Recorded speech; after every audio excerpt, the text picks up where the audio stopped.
I am Nikki Bentley and I play Catherine of Aragon in Six the Musical. Hi, I'm Reca Oakley and I play Anna of Cleves. Hi, I'm Naomi Alade and I'm alternate Berlin and Cleves. Hi, I'm Meg Dixon-Brasil and I play Super Swing. So a Super Swing is someone who plays all 6 queens. Damn girl. Yeah. Right? Have you got a between them? No, people always ask me this. It used to be Berlin, but the more I do the other ones, I'm like, I like them all for different You like reasons. find your way with them. Yeah, and I find like little things in each character that remind me of me in different ways, and yeah, I think that's the best bit of the job, really. Who's got the best song? Oh, I think it's arrogant, to be fair. Arrogant. Yeah. I have no way is everything. It is just such a. I mean, I never really get to listen to it out front, but whenever we've watched like cover runs or anything like that, it's the level of the mix is just so epic in that song. And it's fun. It's so fun for me. It's just This episode, I sit down with the Queens of Six, the musical, Nikki Bentley, Reca Oakley, Naomi Alade, and Meg Dixon-Brasil. I meet them at their dressing room at the Vaudeville Theatre to learn their journeys, their advice, and their inspirations into the musical theatre world. Get down. no, this is also true. Because the dance routine to Get Down, I'm living my absolute best life in that. It's I love true. it. I like All You Want to Do as an ensemble. Like, Me too. I like All You Want to Do. What is it, 7.5 minutes? It's 7.5 minutes. Of Is that the longest song of the show? Yeah. She has a hard job, does Howard. It's not good to learn. It's not my favorite to learn, but once it is it's there. fun. But it's when it's locked in, I'm like, oh Yeah. It's quite satisfying. Yeah. It's quite like methodical and like really story based, so it feels like really rewarding once you've done it. You're like, Yes. you know, like boom. Yeah, the choreography is so intention led, so that is what makes it really, even just your, when you put your hands on Howard, if I was to do that. How do you feel stepping out onto the stage each night? Yeah, it's scary. Yeah?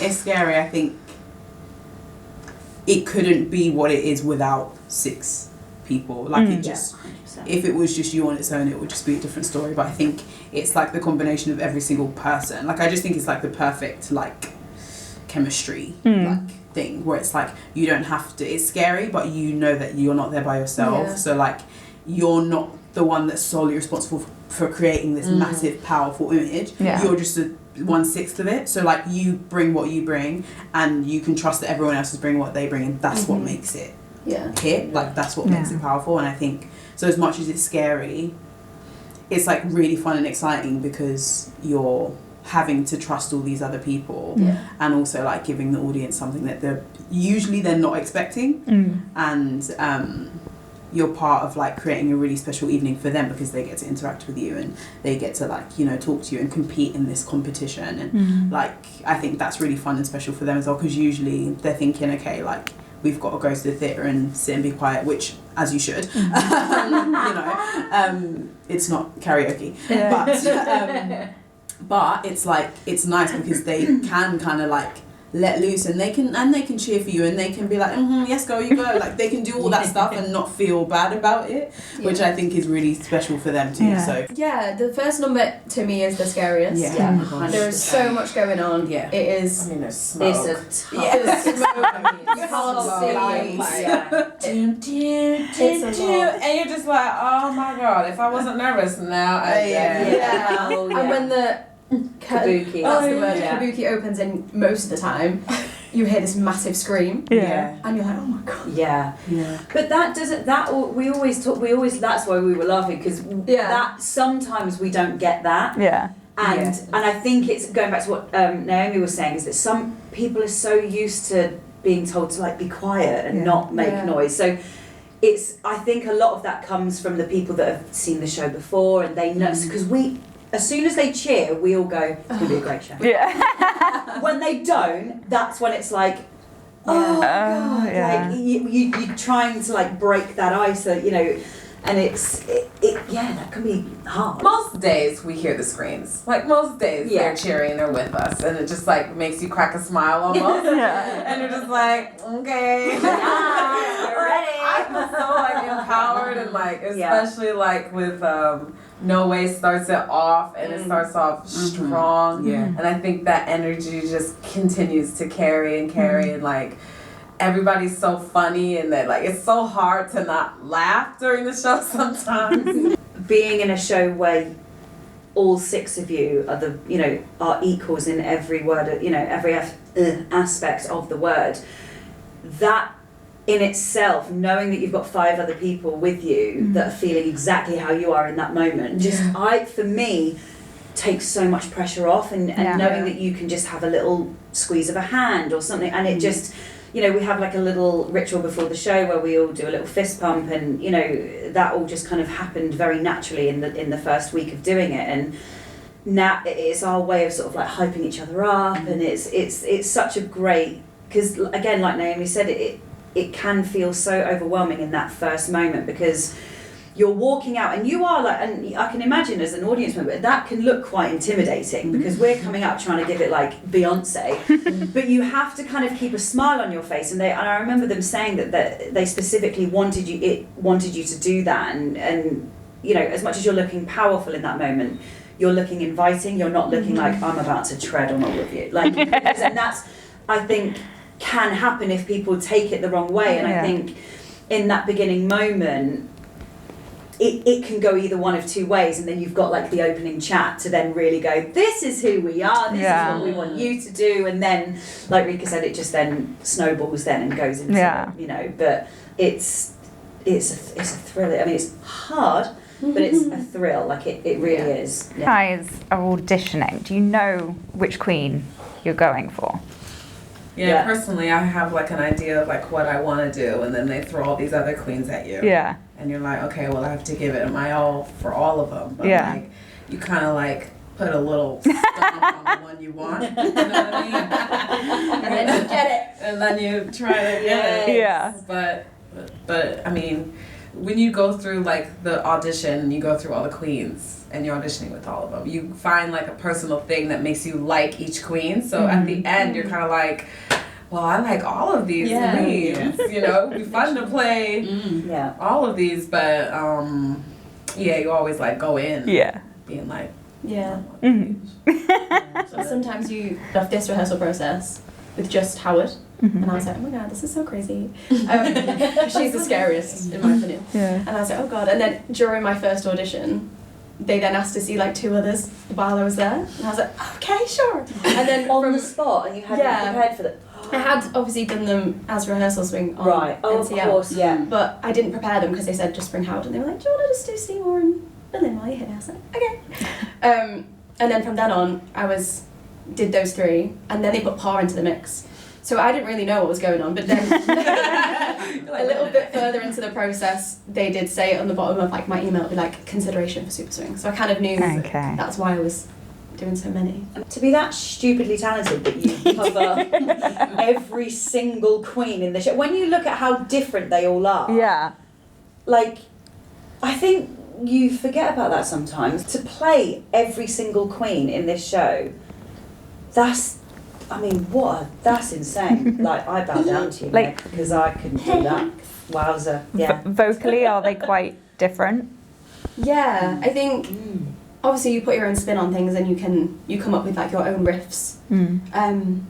But yeah, no, it is challenging to find your own version of things. And like when I started learning Aragon, I was like, because I'm listening to Nikki Bentley every night. No, but in my mind I was like, I can't sing this. Obviously because I'm listening to her riffs. And I'm like, I can't do this, I can never do this role. But then you find your own versions of it and you make the riffs that work for you and the things that sound good in your voice.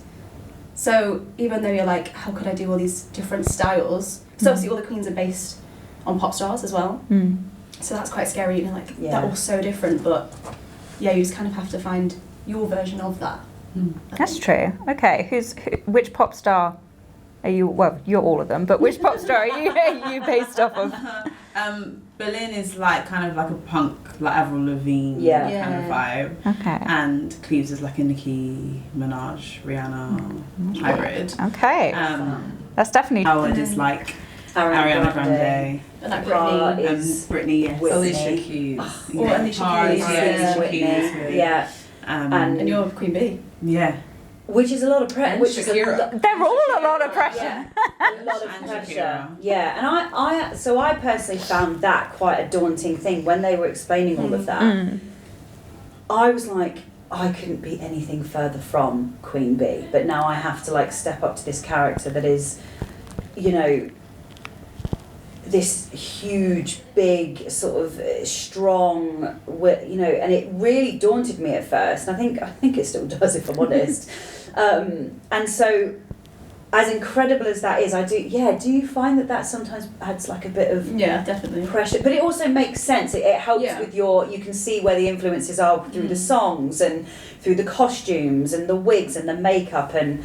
But yeah, I definitely, when they were like, Aragon, she's Queen Bee, I was like, okay, I'm gonna try. We're going to take it right back to the beginning. I think I always loved music. I always loved singing and acting and stuff. But it wasn't something I really did too much during school. Like I didn't go to stage school or anything like that really. Like when I was a kid, I did like dance lessons and stuff, but nothing like no major musical theatre training. And then I think when I was like 16 or 17ish, I went to see Memphis with like my church youth group, and I saw Beverly Knight like, in the title role, and I was like, whoa. And I think I left that being like, that's what I want to do. Yeah. And I didn't really know how I was going to get there. Like I was a purely, I suppose, like academic child, as much as I'd like sang and stuff like just for fun. I was like, I think that's what I want to do, so I'm going to try. So when it came to like choosing where I wanted to go for uni, I was in sixth form at the time. I was doing English, Spanish, sociology and history. And I was like, okay, well, I'll just give it a go and do some auditions and see. And I was like, if it happens, like if I get in somewhere for musical theatre, then I'll go. And then, you know, let that be that. So I did some auditions and ended up getting into where I went to uni. And that was like my first ever taste of like musical theatre training in general. So I didn't know what I was doing, to be honest. I really didn't know what I was doing. Yeah. But I think in a way I'm grateful for it, only because I didn't have like an expectation of like what I as a performer should be. I was like, I'm just figuring this out as I go. So like I kind of in that sense was able to like free myself from like too much self-judgment and too much pressure on myself, because I was like, look, these are the things I think I'm good at and these are the things maybe I'm not so good at, so I'm just going to work with what I've got. And if I've decided that I'm doing this, like I kind of have no choice but to work hard and do it well. Like I don't have, you know, like I can't just like half-ass it. So if I'm doing it, I'm doing it. So I think I had that like internal level of pressure to say like, look, if this is what you're doing, buck your ideas up and let's go. Like, so yeah, I went to uni 4 years and then came out and started like, was still auditioning like towards the end of uni, just like through self-submission and stuff. And then I actually went to an audition for, I think it was Rock of Ages or something. And the guy who was casting Rock of Ages was like, do you have an agent? I said, no, like, I'm just here because I submit myself. And he was like, oh, well, I think you should have an agent. So I'm going to email you like a list of agents that I think you should contact. So contact them and tell them that you met me. And that's so cool. You know, so I emailed like some of the agents on the list and like, yeah, and then I ended up having like a meeting with my current agent. And it was pretty much like felt like a match made in heaven, and then now you're here. In the world. Doing the thing. That's really great. Yeah. But what was that first job like? I did Panto in Oxford, and it was the best. I had the best time, and it was so like, I think there's something, obviously Panto is so like family oriented, and it's like just like love and fun, and I think it's like I was able to just like do what I do, but like with very little judgment, like, and just the stakes felt low, so I could just like experience what it was like to like get up and do 2 shows in a day and like just do it and like just like produce and execute and try to do so in an excellent way, like, and just learn what it is to be consistent, learn what it is to look after yourself while you're having to do sometimes 10 shows in a week, like learn what it is to just do this in an environment that feels really safe. Okay, Meg, your turn. So I was primarily a dancer when I was little. Started dancing when I was 4 at just my local ballet school. It was actually the same school that my mum went to when she was little. It's just like so cute. Went there. It was primarily like ballet, jazz, quite classical styles of dance. There wasn't really any like singing stuff there. So I did that. I kind of wanted to be, when I was little, I wanted to be a ballerina until I kind of realised that was really hard. I was like, it's quite tricky. Maybe I shouldn't do that. But dance was definitely like my first love. Yeah. That was my first passion. And then it kind of carried on doing that throughout school. And then during high school, I actually wanted to be a marine biologist, which is so random, even though I'm not very academically smart. So that didn't work out. But I love dolphins. So I went, hey, okay, sorry, this is so random. I love it. I love dolphins and like orcas. They're my favourites. And I was like, I want to work with them. And then when I was in high school and I was kind of figuring out what I should do at sixth form, whether I should do A-levels or do like a BTEC in musical theatre, and I couldn't really decide. Just as there was a lot of pressure from people being like, if you do a BTEC in musical theatre, you've got nothing to fall back on. I heard that so much. You have nothing to fall back on, what will you do? And I understand it, because obviously it's a really competitive industry, and if it hadn't worked out, maybe I would have struggled, but I really feel like it's not. There's a lot of nodding heads there. If you all heard that throughout your life. People are like, why would, but what if it doesn't work? And you're like, I'll figure it out, but just let me try. But I think it's so, it will. And I think it's so ironic, because out of anyone, like, actors have to be the people who know what it is to do 5 million other things. So like, while people are saying, you've got to like have something to fall back on, I will find 10 things to fall back on. I have 3 jobs. That is what we have. We know what it is to have to be versatile, so like, we're gonna be alright. I'll be fine. I know how to get a check, so so true. I love that. That's brilliant. No one's ever said it quite that perfectly before. It's so true. So then I did decide to do, actually did a mix, so I did a BTEC musical theatre and A-level dance, so I had a bit of both. And I did that at my local sixth form, and it was so fun.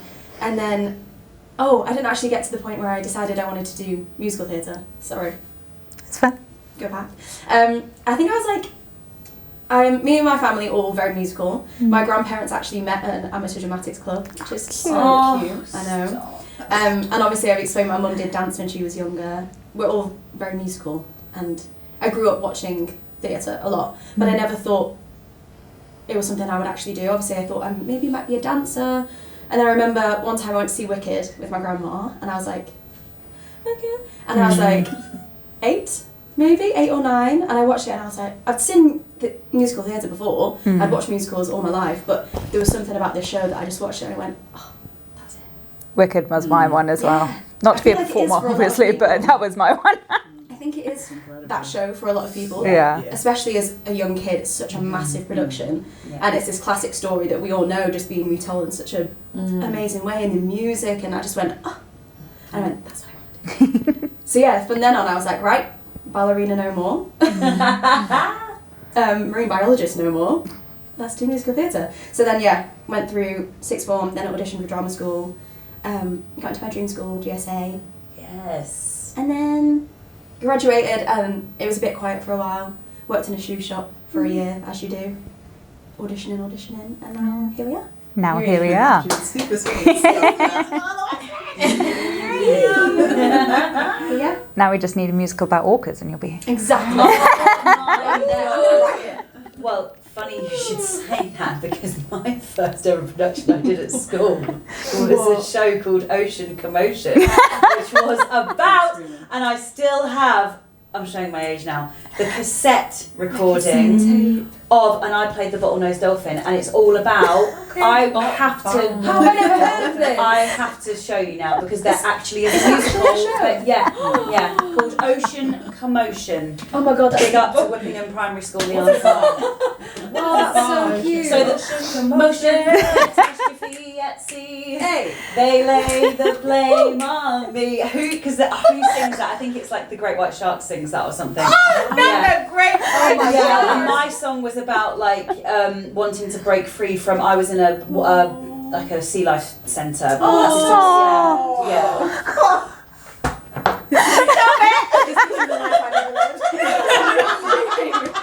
That is literally what it would be. Life I never, yes. 100%. So let's get the right. rights. Okay, so let's get the rights and let's put on a production of Six musical.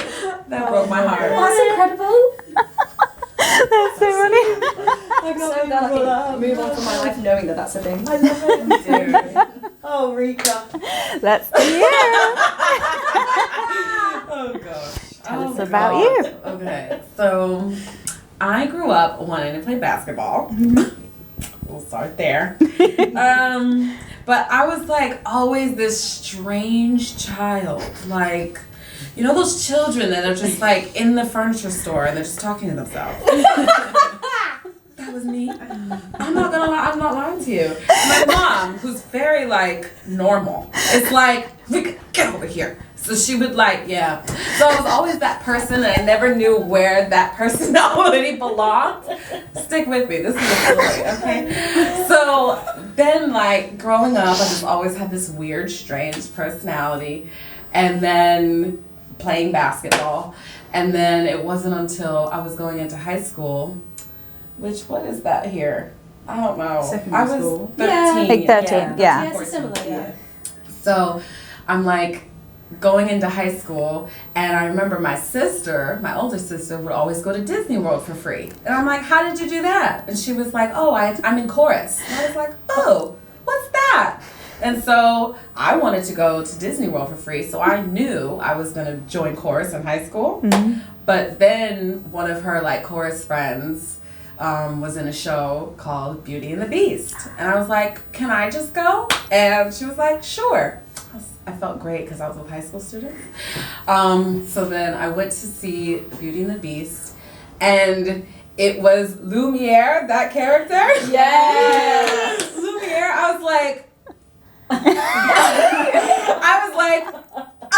it was like looking in a mirror. Yes. And I was just like, oh my God. And I just like felt so strongly like this is where I belong, like this is why I had this personality to be here and to do that. But so then like I still wanted to play basketball because it was still like a passion of mine. So the first year, my freshman year of high school, is where it's very Glee. Like introduce what the musicals will be. Okay. And he said High School Musical, the musical. And anybody who knew me at that time knew I was like obsessed with High School Musical. And I said, what? So then I knew I had to be in that musical. And it was kind of like that where Who did you play? I was just a drama kid, but okay, let we me love tell you that. something, I made But the best you were of the it.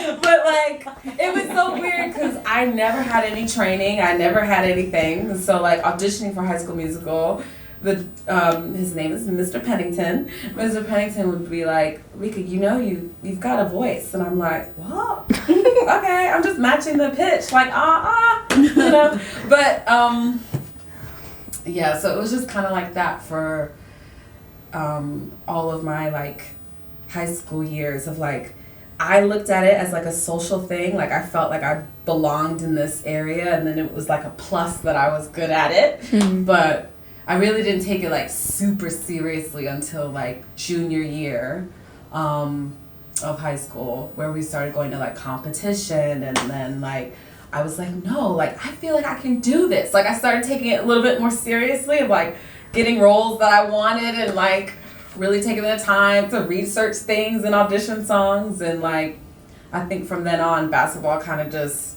went to the side, and I felt more like driven with theater. So your story is basically Troy Bolton. Troy Bolton.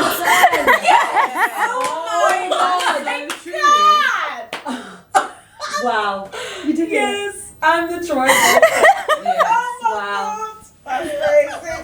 But that was a fascinating story. I was so invested during that. But the big question is, did you get to go to Disneyland for free?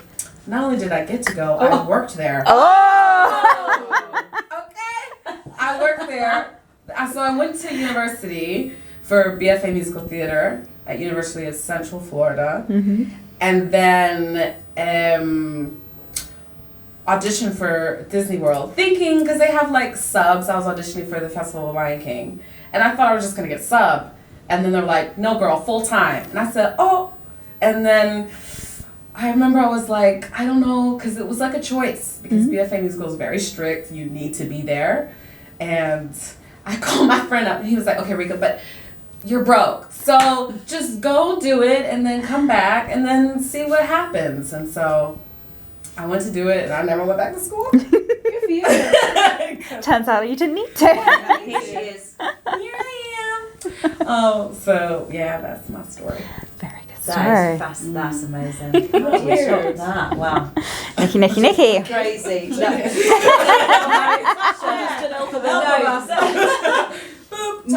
I'm very similar to Meg. Mine's just the very sort of like generic thing of started dancing. I've got two older brothers and they went to dancing first, and then I think I just kind of went along, was put into it, because I think you know when they always say like dancing is always such a great thing for kids to do, just for like social skills, all of that, and like theatre schools as well. So I think it was more kind of that. My parents kind of put me into everything, like swimming, horse riding, all of that. And so I did dancing from like the age of like 4. And then from about 5 or 6, I think it was, I joined the the theatre stage group that my brothers were a part of. And yeah, so I did that, and I started like I said, we started with Ocean Commotion at Whippingham Primary School on the Isle of Wight, love that. And then we did a few sort of in-house shows, sort of amateur dramatics with Stagecoach, which were, I loved it, absolutely, you know, and I knew that this was a part of who I was. It wasn't just something I liked to do. But the other part of my life was horse riding, and I was adamant that that's what I was going to do for the rest of my life. I was going to become an events rider, and so it was really conflicting sort of all the way up until I got to 16, and I didn't even do performing arts at GCSE, I did PE. And so I was still very much knew it was a part of me, and when I would watch shows I would be like, oh my god, I want to do that, but was still kind of a little bit conflicted. And then I went to watch a production of Starlight Express, and that was my You're Wicked moment. I came out and was like, no, this is it. That's what I want to do. And so I then did BTEC in Performing Arts at school. Because again, I'm not the most academic person. I don't even think I even contemplated A-levels. I don't even think that was even on the agenda. But I knew that I wasn't ready to go to a performing arts college at 16, so I kind of needed something to fill that gap. So I did the BTEC in Performing Arts for 2 years, and then I trained at Performers College in Essex for 3 years. Quite an intensive. It was more dance-based, but still, you know, they still had the dance course, musical theatre course, but it was all very much like heavily dance-based. And then I was very lucky. I graduated slightly early from college, and I went into Mamma Mia in town, which I was very lucky to do. But can I just say, after I finished that contract, I was out of work for like just over a year, I think, and that's when, and I think that's always really important to say, because there was a level of me that went, oh my god, like, made it, and it's not, it was the right thing at the right time, but you absolutely then, I did have a bit of a shock to go, oh, okay, I need to do, what other things can I do? And I think because I didn't have anything else that I thought I could do, I was like, okay, let's go to the local gym and apply for a place there. And, you know, and so I very much did feel a little bit stuck because I've never had anything else that I've wanted to do. And I don't necessarily know if I would, I'm not very academic, so I don't know what I'd do. It was just never an option. And then luckily, you know, over the years, things kind of fell into place. And so I kind of always knew that I was going to be a performer, but there was that slight sort of, and I actually remember my dad saying the opposite. I remember when I had a day where I was like, no, I want to be an events rider, I want to be a Horse of the Year show, and I want to do that. And he was like, as if you've got all this talent and you're going to waste that on a horse. And I was like, and I remember it to this day, and my dad's not a very outspoken person, and I remember him saying it. And normally you hear the complete opposite in our industry, don't you? Where people are like, oh, no, like you need more of a secure, something to fall back on. And I will always be grateful to my parents because it was never even a question for them. They were always like, this is what you're going to do and we'll help you get there. And so there was a little bit of diversion, but it was always the stage for me. It's a part of who I am. It's not what I like to do, so...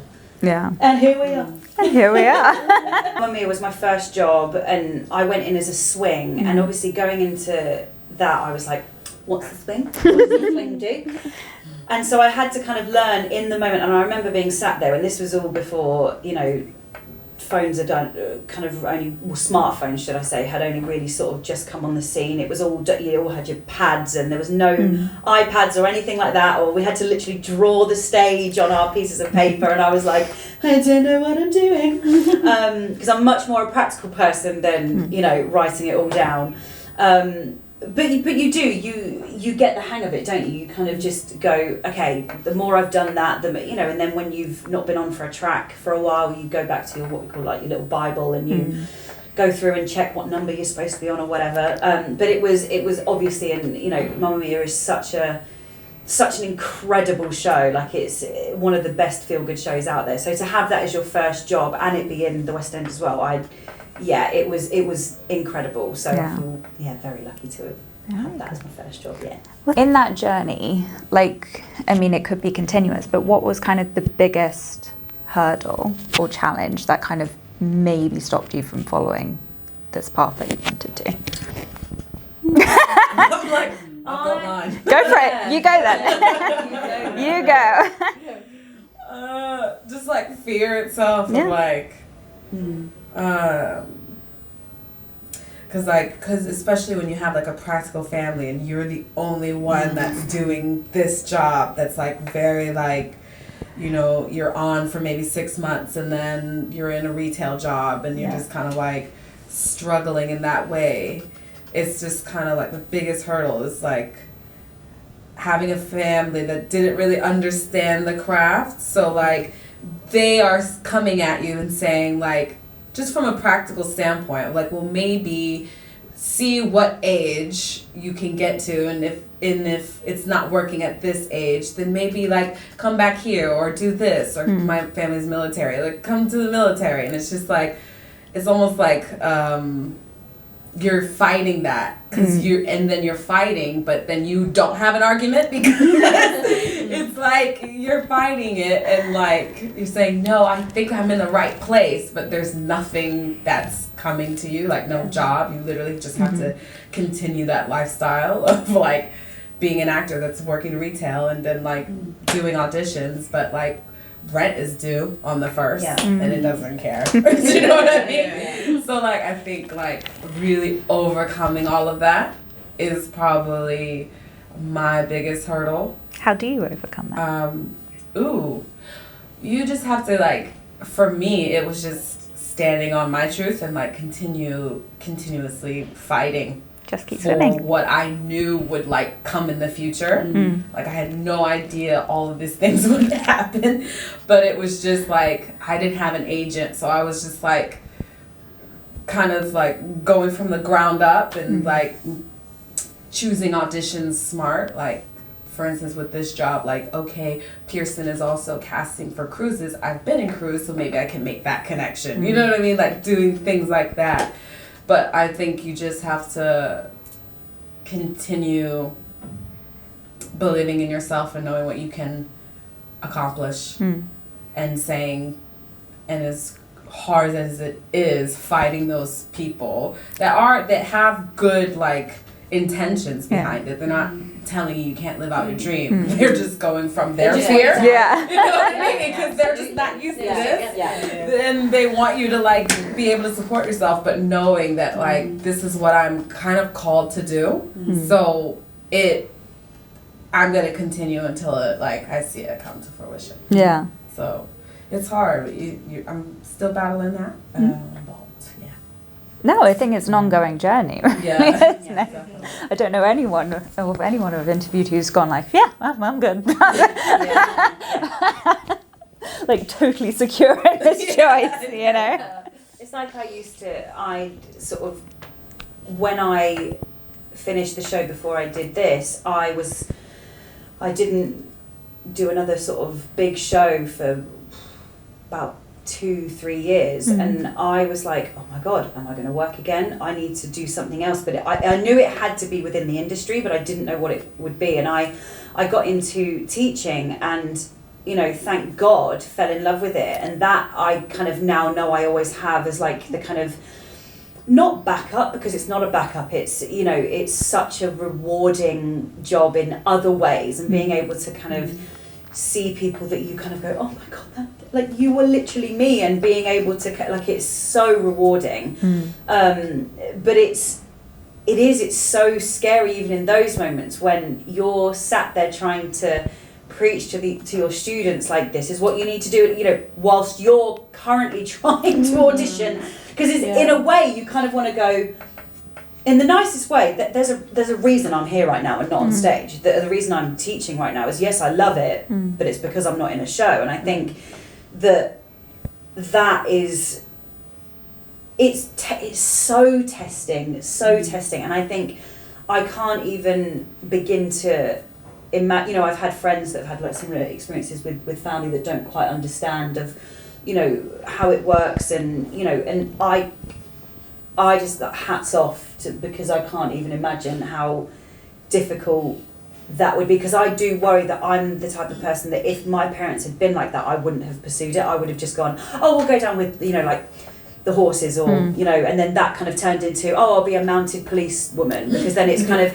still using the horses, but then I'm in a that what we would call a proper job, and so I think people that have had stories like Reca is so inspiring to be able to overcome that on your own, because I actually don't think I would have been able to. If I didn't have my parents literally going, you will do it and you will succeed, if our life depends on it, I actually will probably say I most definitely wouldn't be where I am now if it wasn't for them, and I just think that as much as people look at performers as, we just kind of like fling about life and just like, like Naomi said, we've all had multiple different jobs in, my God, I could list them off for you. And it's to be able to do that, but then still say to yourself, no, but keep going for that one yes that you're going to get. Like, that takes a lot of strength of character. I think so a lot when you're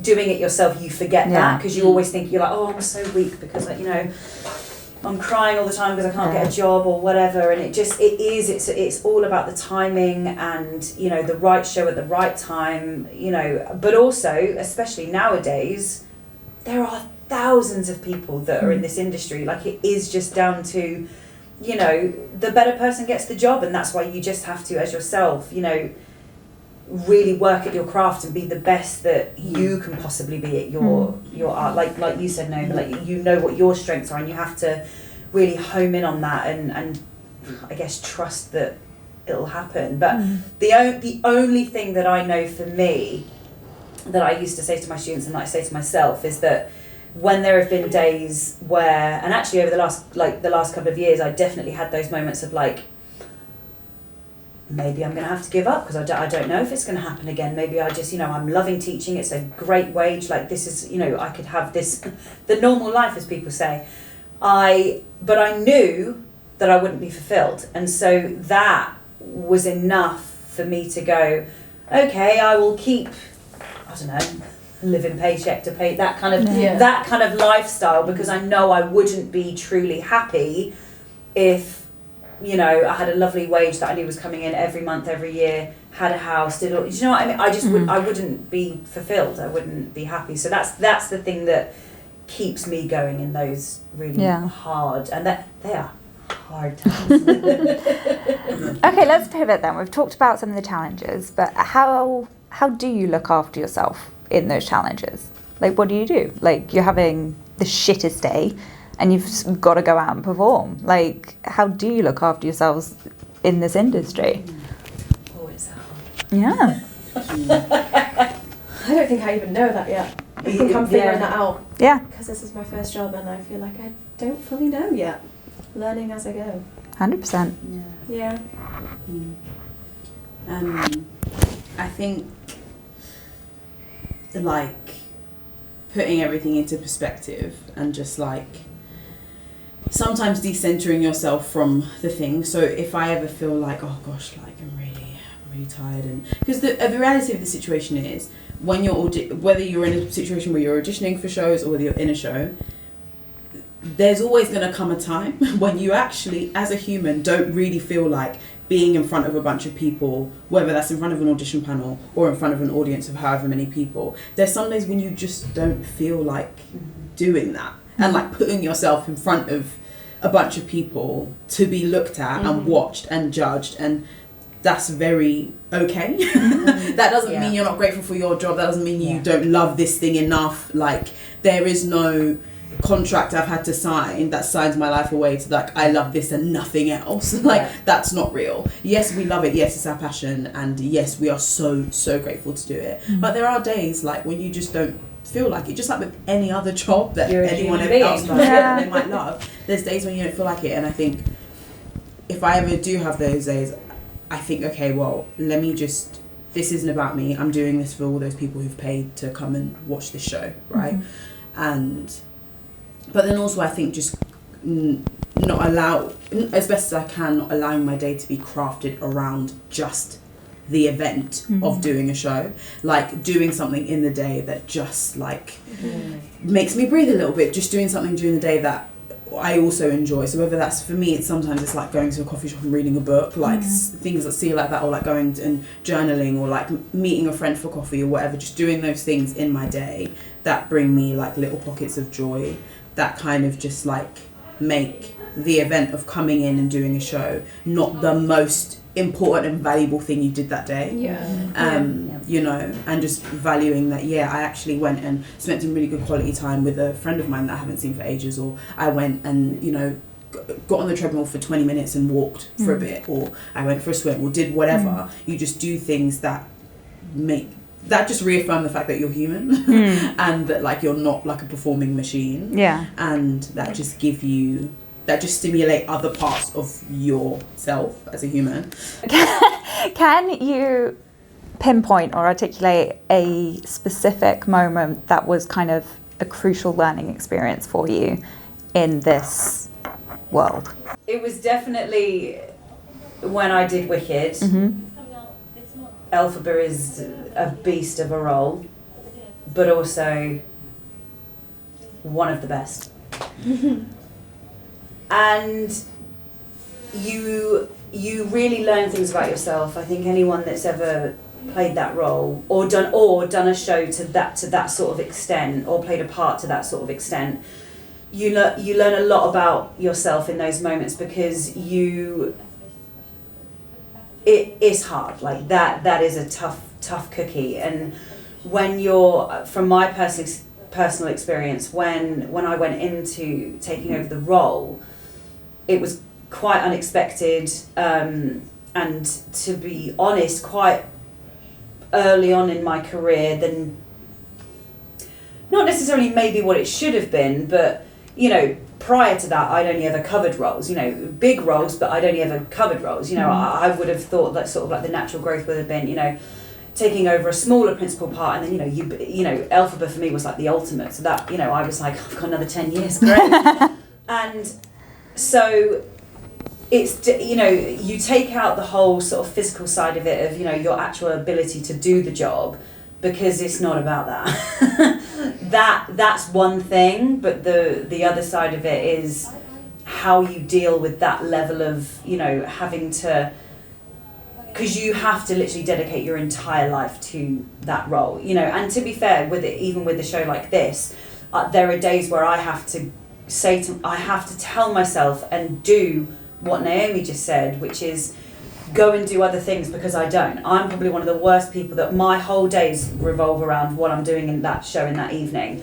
And that can go down a really toxic route. And, so that is, so I was literally, when you were saying, I was like, yep, I'm taking this. And that is something I'm still very much trying to learn to do, because I'm very much a workaholic, and I, throw everything into my work, sometimes where it can be to the detriment of, other things. So, but that especially was just basically, when you feel a little bit tired, but yet you've got to go out and sing all these massive songs, you've got to front this massive show, it's a very sort of, lonely track. You don't really get to, apart from when you're on stage, you don't really get to interact with anybody. And it was definitely a massive learning curve for me with regards to how resilient you have to be as a performer, and how your personal life really impacts your work, and how you have to try and make them work in harmony. And I think, and I realised that I would also be quick to say a lot of the time that I'm like not a strong person, I'm like a weak person, I do, whatever, whereas actually when I look at things like that and I go, actually, I'm a strong old cookie. I would definitely say, that was a huge learning curve for me, and I absolutely, every day, have moments that I take from that I implement into this job, and just to try and stop you from getting over anxious about the show, or worrying about your voice so much, and again thinking about, those, for me it's always those young, people in the audience that look up at you, and you just, why does it make you emotional? Like, you see yourself, you do, and it's exactly that. So on those days where you're like, I can't do it, you're looking at that person who's going, I would give my whole life to do that for one night, and you go, do you know what? My life's pretty good. Full stop. Short answer, because I will carry on. Yeah, very. Well, for me, I feel like I've been living life more than being in theater. And so one thing that I learned that I took with theater, a huge lesson, is that like everything in my life has happened for a reason. As terrible as it was, it's almost like you have to go through that journey, because when you go through hard journeys, it equips you for the thing that you've always wanted. Yeah. Because you build this like armor in a sense, where like tough things happen when you're in the thing that you love, but it doesn't phase you, or it doesn't impact you as it would have if you've never like went through what you went through. And so for me, like I left a job that just didn't serve me, and it was exhausting me, and it was making me feel terrible. And I had nothing to fall back on.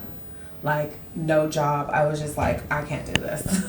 And just quit immediately, effective today. And again, everyone, I had a friend that was just like, I called her up and I said, I left the job, and she said, get another one. Okay. And then I went from that little bench that I cried on straight to another place that I was interested in working in, and the talent agent was right there the talent manager, and he was like, yeah, we're hiring. Where's your like sign? And so like, and then I think from that moment, it was a very difficult moment, but I just started relying heavily on, okay, whatever bumps or whatever like lows or highs that I have, it's in my life to learn something, and it's in my life for a reason. So I almost kind of just like surrender myself to like whatever happens. I've lost my phone 7,000 times. But you know what? I've got a new phone 7,000 times. So if something goes, I'm just like, ugh, whatever. And I just figure it out. And I think that just kind of like helps your mental if you figure out like, oh, this is for a reason I'm going through this for a lesson. Yeah. I can't wait to know what it is. But really, really quickly, we're going to do a quick roundup of the good things, the bad things, and the mad weird shit that you all get up to. 1-word answers only. Great. Okay, what's the good? What's the best thing about your musical theatre career? The beautiful costumes that we get to wear. The people I've met on this job. You stood by, friends. Seeing the reaction that we bring to the audience. Lovely. What's the worst shit? It's tiring. Auditions. Oh God. Emotionally Exhausting. Oh God. Over analysing everything about yourself. Just not feeling good enough. What's the weird bit about being in musical theatre? Oh God. The maddest thing? Amazing thing, but how you could work, like meet these people within a day, and within 2 hours you'll literally feel like best friends. I've always found that that's like so true. And it's only in this career. And it's only in this career that you feel like that. 100%. That's so true. That's a good one. So a good weird. Bad weird. Yeah, can I say the same-ish thing? Yeah. That your colleagues are more like friends than colleagues 100%. in this job than any other. Yeah. I think. Oh man, I had all that time. Gosh, I just think like the amount of like, it's the only kind of career where like, if you were to total up maybe the amount of people you've done a show for, that's wild. Yeah. You know what I mean? Yeah. Like if you were to imagine like the amount of people that have seen you that you haven't met, like the amount of people that you've performed in front of but never met, it's crazy. That you may have impacted. But you just don't even know that. Oh, That's a good one. And on that we'll wrap up. Thank you so much, ladies. Say hi. I love it. Thank you for listening. Hit that subscribe button if you want more Good Bad Mad. See you next time.